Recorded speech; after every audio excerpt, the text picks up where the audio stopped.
Hello, I'm Patrick Violet with Issaquah Robotics Society. This is the third in our series of videos about how to program in Java. And today's lesson is going to be about the method, which is a fundamental concept in Java. So here we go. Well, what is a method? A method in real life is just a way of doing something. It's the set of steps you take in order to accomplish a task. But in Java, what we're going to have is we're going to define it as something a little different, and that is going to be a programmer-defined expression. Remember that an expression is just something that we write in code that evaluates to be something, and methods will evaluate to be something as well. And so we'll have three possible components of methods. Three things that we need to make a method. We'll need inputs, so we may have to take in outside information in order to accomplish what we're trying to do. Then we'll have to actually do it, so we'll take actions to accomplish that, and then we'll get some kind of result, which is going to be the output. And the chain will look something along the lines of this. We'll take inputs, do stuff, and get stuff back out. There you go. So here's some examples. We have tying a shoe method. Well, what inputs do we need? Probably a shoe. There's Usain Bolt's shoe in this particular instance, but this could be generalized for all shoes, right? It's general rules. Alright, so you take inputs, do stuff. So here are the steps we need to take to tie a shoe. And then we get something out. Output. We got Usain Bolt has shoes. Now he can win the Olympics. Alright, another example. How about making a sandwich? Jared over here really needs some sandwiches. So, well, what inputs might we need? Well, how about this? Meat, vegetables, and bread. This is a particular case where we're taking ham as our meat, tomatoes as our vegetable, and this kind of weird bread as our bread. Remember, this can be generalized. All this can be generalized. Alright, but now we're going to do stuff with it. Well, let's put the bottom slice on a plate, bottom slice of bread, put meat on the slice, and then put vegetables on the meat. In this case, we'll put our tomatoes on our ham, and then we'll finish it off, top it off, if you will, with a slice of bread. Cool. So now it seems like we made our sandwich, so we get our output back out, which is this beautiful Subway feast. Now, why would that be useful? Well, what it's doing is we're creating an easily accessible way to do something. Now we can make a sandwich. All we need is some meat, vegetables, and bread, put it in the method, and we get a sandwich back out. Voila, it's like magic. And so what that allows us to do is decompose our high-level tasks into many smaller, lower-level tasks which are easier to do. So let's pretend like, and that's called method decomposition. So let's pretend like we've got a robot, and we want to tell the robot to play Scrabble. Well, the robot might not know exactly how to play Scrabble, but it might know how to open a box, select players, select tiles, take turns, and then determine the winner of the game. And so if you can define playing Scrabble as doing all of these things, opening the box, selecting players, selecting tiles, taking turns, determining the winner, then now your robot can play Scrabble. And so we can think about methods as breaking down high-level tasks into lower-level tasks, and they're very, very useful. Moving on. So how do you make them? Well, there's two parts to a method. Okay, and we'll break these down into more parts later. The first is the method prototype. And what that's going to do is it's going to tell the compiler what the method does. And it'll take, you guessed it, we'll need inputs, we'll need something to describe what we're doing, and we'll need outputs. So, there's method prototype. We'll talk about that later.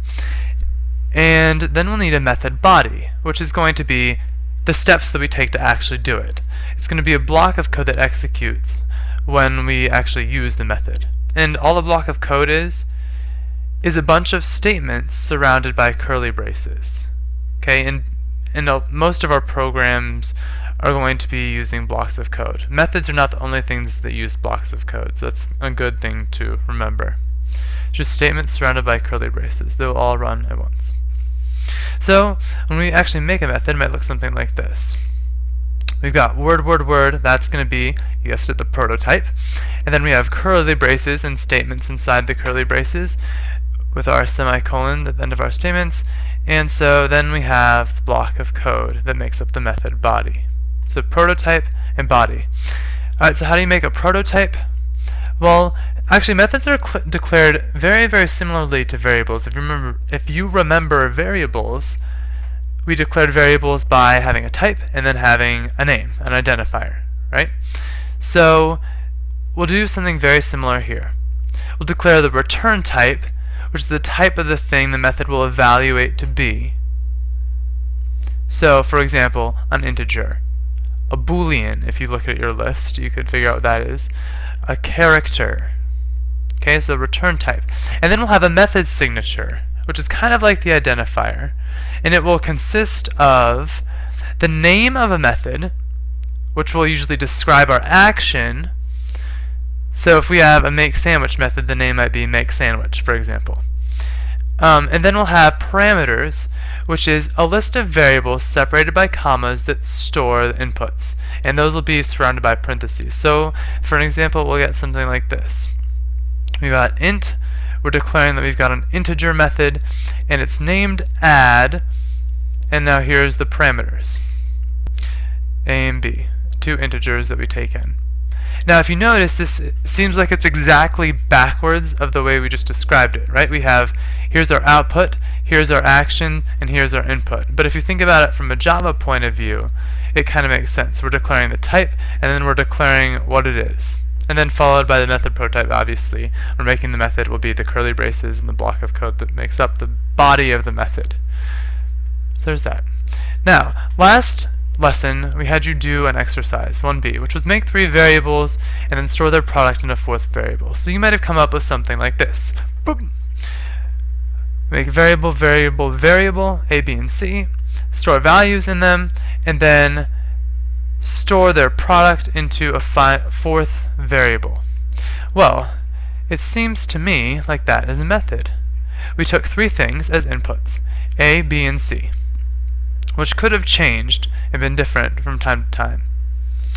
Then we did actions with them, we did something with them, we multiply them together in this case because we're finding the product, and then we got a final result, or an output, the product. So now let's actually write a method and use that method in order to do the same thing. So what's going to happen when we use methods is we're going to make what's called a method call or invocation. And that'll make it run and evaluate, because we said that methods are just user-defined expressions. They evaluate to be something. Right? That's our kind of output aspect of it. So how we'll do that is we'll type the signature of an already declared method. Signature being name and inputs. Okay? Now notice declared method. If you type in the signature of a non-declared method, then you will get a compiler error because it won't know what to do. And then we must provide values for the parameters. When we declared the method prototype, those little adjectives describing the body of the method, we put variables in. But when we're calling the method, when we're actually using it, we'll actually give it values. And so what will happen is when we call the method, control flow, or the part of the program that is executing at the time, jumps to the method body and executes all the statements in there. So let's walk through what will happen. Here's our product method. We've got the prototype and we've got the body. And now we've got our invocation here, our method call.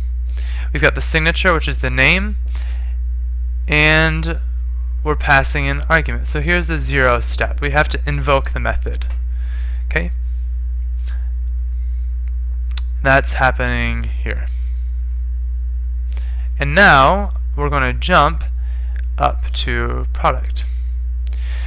So the first step we're going to have to do is store the inputs into our variables. So what we're passing in here in red, 4, 5, and 2, are arguments, and those are the values that will be stored in the parameter variables we declared in the method prototype. right? These adjectives that describe our method body. We declared them here, and now we're going to actually use them. So before the method actually runs, we have to go through step 1, storing the inputs in the parameter variables. Okay? So what's going to happen is we're going to match up by index the arguments with the parameters. Okay? So the first parameter is A. That's going to correspond with the first argument, 4. So 4 will be stored in A. And then 5 will be stored in B. Likewise, C will get a value of 2 stored in it. Alright, so that's step 1. We store the inputs. Alright, so moving along, we'll have actions then. Well, all that's going to be is executing the body. All statements in the body are executed next. So this looks pretty straightforward. We know about this, where we've got an assignment operator and variable and expression. Evaluate the expression. Now, what's A going to be? Well, we know from the previous step that it's going to be 4 because it matches indexes to store arguments and parameters. And then B is going to be 5 and C is going to be 2, so I'm going to multiply them together. The star is multiplication, in case you were wondering. So when we multiply them together, we're going to get 4 times 5 times 2, which is going to be 40. So we got 40, and that's stored in product, the variable product. And then we get something called the return statement, which is a statement telling the computer to what the method evaluates. Remember we said that methods have to evaluate to something because they're user-defined expressions. So the way we tell the computer what it evaluates to is with the return statement. So the way this works is we've got the return keyword here. That'll be lowercase, and then we tell it what we want to return. And so in this case, it was the product that we got from the 3 values multiplied together. And then notice the semicolon because this is in fact a statement. So we got that. And that leads us to step 3, which is output. We've got our return statement. Now we have to make sure that the type of our return statement is going to match the type that we declared the method to be returning. Okay, so in this case, product is a double, and yes, it looks like double does in fact match double. In case you didn't know, double is a decimal value. Look at your list that you did in the previous section. And then we're going to return, jump back, return the control flow back to the place where we called or invoked the method, which is going to be this line here. Okay, so then we're going to return there and replace the call with the returned value. So we said it returned the product, which was 40 in this case, and now our method evaluates to be 40. Cool, just like 1 plus 1 evaluates to be 2, product of 4, 5, and 2 evaluates to be 40. Makes sense. And then how do we use methods? What do we do with them? Well, let's say we had this method. Alright, this is the add method. We can store the results of the add method in a variable. Okay, int a equals add 1 and 2. So what's going to happen? 1 gets stored in A, 2 gets stored in B. We're evaluating it now, return A plus B, that's going to be 3, so 3 gets stored in A. Cool. Now we could even call the add method again here. 5 gets stored in A, value of A, which was 3, gets stored in B, so now we have 8 evaluating there. Now you may also use add as a parameter for another method. Looks something like this. Well, these parameters are going to be evaluated before we can store them inside variables. So add 1 and 3, 1 is A, 3 is B, 1 plus 3 is 4, and then we have 4 and 4 get passed into the second add method. So we can do that there. Now notice, add requires an integer getting passed into it.